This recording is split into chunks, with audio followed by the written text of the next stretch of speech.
BMS academy में आपका स्वागत है। पिछले सेशन में हमने इस एग्जाम्पल को वर्कआउट किया था जब हमने देखा था कि जो स्टेप्स हैं बेसिकली 3 स्टेप्स हमारे पास हैं। रेगुलर डीलर के लिए 10 तारीख तक उसे GSTR 1 फाइल करना है, 11 से 15 के बीच में 2A को फाइनलाइज करना है और 15 के पश्चात GSTR 3 को सबमिट करना है 20 तारीख तक। इस पूरे सिस्टम में हमने देखा था कि जो डीलर B है यानी कि हम A से परचेज करते हैं और C को सेल्स करते हैं, तो एग्जैक्टली उस प्रोसेस को हमने पिछले एग्जाम्पल में देखा था और जो हमारा टैक्स बना था 750 रुपये बना था इस पिछले एग्जाम्पल के आधार पे। अगर आप इस एग्जाम्पल को क्लियर करना चाहते हैं तो आप पिछला सेशन एक बार देख सकते हैं ताकि आसान हो जाए ये समझना। इस सेशन में हम बात करने वाले हैं अगर कहीं कोई प्रॉब्लम यानी कि कुछ ऐसा हो जाता है, कोई बिल मिस हो जाता है या गलत हो जाता है तो उस केस में क्या किया जाएगा। तो आइए एक एग्जाम्पल को देखते हैं। ये एग्जाम्पल विद रेक्टिफिकेशन है। यहाँ हमारे पास 5 स्टेप्स हैं टोटल।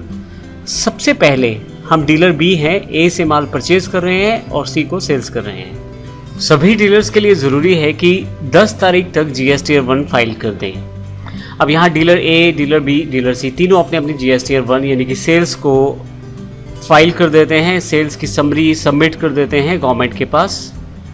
इसके पश्चात जैसे ही दूसरे स्टेप की तरफ आते हैं 11 तारीख को डीलर B के पास 2A अवेलेबल हो जाती है, अर्थात एक तरह से परचेज की डिटेल GSTR 2A। तो ये यहाँ एग्जाम्पल लेते हैं। अब डीलर B यानी कि हम GSTR 2A चेक कर रहे हैं 11 तारीख को और हमें पता लगता है कि डीलर A ने एक परचेज को नहीं चढ़ाया है।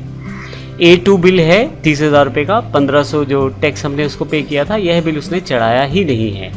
तो ऐसे केस में होगा क्या, मान लीजिए हम यहाँ इस एग्जांपल की बात करें तो अभी तक ये हमारा टैक्स जो है, इनपुट टैक्स क्रेडिट जो है वो कम हो जाएगा, 4500 की जगह 3000 रुपये रह जाएगा क्योंकि 1500 ये माइनस हो जाएंगे। तो अल्टीमेटली हमें जो टैक्स भरना पड़ेगा वो 2250 भरना पड़ जाएगा क्योंकि 5250 कलेक्ट किया है, 3000 रुपये हम इनपुट टैक्स क्रेडिट ले रहे हैं तो 2250 हमें पे करना पड़ेगा, तो 1500 रुपये में एक्स्ट्रा पे करना पड़ेगा। ऐसे केस में ये नौबत ना आए कि हम एक्स्ट्रा पे करें क्योंकि हम पहले भी पे कर चुके हैं। तो ऐसे केस में हम 15 तारीख तक GSTR 2 में उन सभी मॉडिफिकेशंस को करेंगे जो हमें लगता है एक गलती के रूप में A से हो गया है, इंटेंशनली या नॉन इंटेंशनली, जानबूझ के किया गया हो या अनजाने में गलती से हो गया हो। दोनों केसेस में क्योंकि हमारे पास भी पूरी की पूरी परचेज की डिटेल अवेलेबल है तो हम उसको थोड़ा सा मॉडिफाई करते हैं 2A को और GSTR 2 को हम सबमिट करते हैं, यानी कि 2A की जो डिटेल है अगर उसे मॉडिफाई करके सबमिट करें तो वह GSTR 2 बन जाएगी। अब ये तीसरा स्टेप है हमारा। पहले स्टेप में GSTR 1 फाइल हुआ, सेकंड स्टेप में GSTR 2A हमारे सामने आ गया 11 तारीख को और तीसरी सेक्शन में GSTR 2 जो है हमने उसे चेक कर दिया, 15 तारीख को हमने इसे सबमिट कर दिया।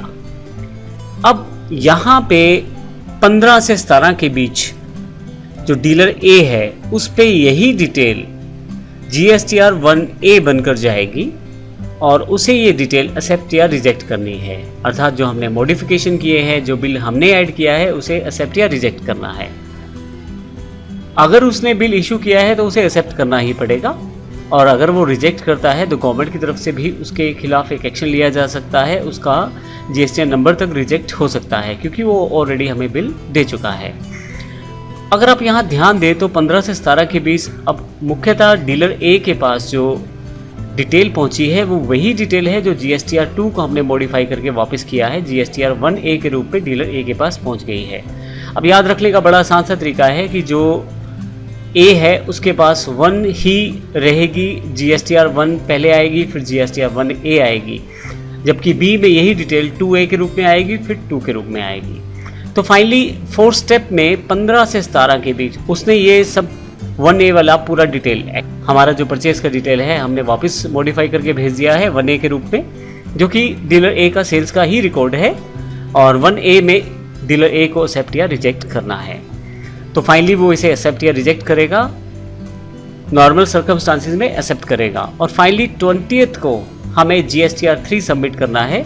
अभी तक यदि हम देखें तो हमारी लाइबिलिटी 2250 रुपये बन चुकी है, लेकिन जैसे ही वो एक्सेप्ट करता है तो कुछ इस तरह का सिनेरियो हो जाएगा जिसमें हमें केवल 750 रुपये पे करने हैं।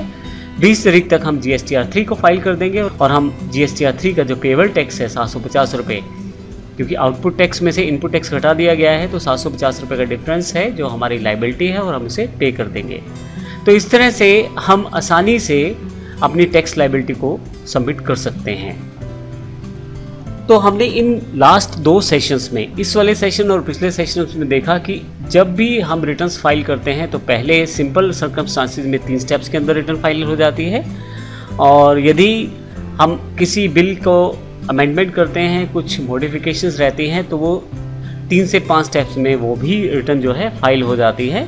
और सारी की सारी डिटेल ऑनलाइन होने के कारण हमें कहीं भी किसी भी मैनुअल वर्कआउट को टास्क को नहीं करना है। सबके पैनल में अपने अकॉर्डिंग इन्फॉर्मेशन अपडेट होती चली जाएगी, केवल सबको एक्सेप्ट या रिजेक्ट करना है। हाँ, सबसे इम्पोर्टेंट बात, जो 10 तारीख वाली रिटर्न है GSTR 1, वो हमें बड़े ध्यान से भरनी है, क्योंकि बाकी सभी रिटर्न्स उसी पर बेस्ड हैं और उसी के अकॉर्डिंग ही फॉलो हो रही हैं। तो लास्ट 2 एग्जाम्पल में हमने देखा विद रेक्टिफिकेशन और विदाउट रेक्टिफिकेशन में कौन कौन से स्टेप्स हैं और किस प्रकार से हम इन्हें कर सकते हैं। अगले सेशन में हम बात करने वाले हैं रिटर्न 3B की, और देखेंगे ये क्या रिटर्न है और इसे क्यों फाइल करते हैं। धन्यवाद।